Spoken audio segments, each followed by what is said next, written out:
Hello everyone, তোমরা সবাই জানো যে আমরা রানুদির বাড়িতে বেড়াতে গেছিলাম। তো চলো তো আজকে দেখাবো কিভাবে গেছিলাম, কে কে গেছিলাম আর কি কি নিয়ে গেছিলাম। আমরা বাড়ির থেকে একদম টোটো রিজার্ভ করে নিয়েছিলাম। তো টোটোয় উঠে আমরা চলে আসলাম আমাদের পায়রাডাঙ্গায়। তো পায়রাডাঙ্গায় একটা বেস্ট দোকান থেকে বিরিয়ানি নিয়ে নিলাম দিদিভাইয়ের জন্য। আর এদিকে দেখো কৃষ্ণনগর থেকে দিদিভাইরা এসছে। এটা হচ্ছে আমার মিষ্টি এক দিদিভাই, আশা দিদিভাই। তো দিদিভাই আর দিদিভাইয়ের মেয়ে আর আমার বোন আমরা যাব। আজকে ফার্স্ট টাইম এই দিদিভাইকে দেখলাম, আগে ফোনে কথা হয়েছে। তো আজকে রানুদির বাড়ি যাওয়ার উপলক্ষে দিদিভাইরা এসছে আমাদের পায়রাডাঙ্গাতে।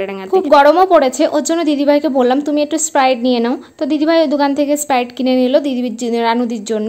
তো দেখা যাক, আমরা চলে এসেছি প্রায়। দেখো এটা হচ্ছে বেগোপাড়ার গির্জার পাশে যে গলিটা আছে, ওই গলি দিয়ে আমরা নেমে পড়লাম। তো জিজ্ঞাসা করতে করতে চলে আসলাম। তোমরা কি রানুদির বিষয়ে জানতে চাও? কোথায় থাকে দিদিভাইয়ের, কটা ছেলে মেয়ে, কি খাওয়া দাওয়া করে, সব কিছু জানতে যদি চাও তাহলে আমার ভিডিওর ওপর চোখ রাখো নিয়মিত। তারপরে আমরা ওখানে যাওয়ার পরে দিদিভাই আমাদের সঙ্গে কেমন ব্যবহার করলো, ঝাঁটার বাড়ি মারলো নাকি আমাদের সঙ্গে সুন্দর সুন্দর রিলস বানালো, সব কিছু দেখতে চাইলে প্রতিনিয়ত ভিডিওগুলো দেখো। তো বন্ধুরা, ভিডিওটি এই পর্যন্তই। ভালো লাগলে একটা লাইক, কমেন্ট, শেয়ার করো।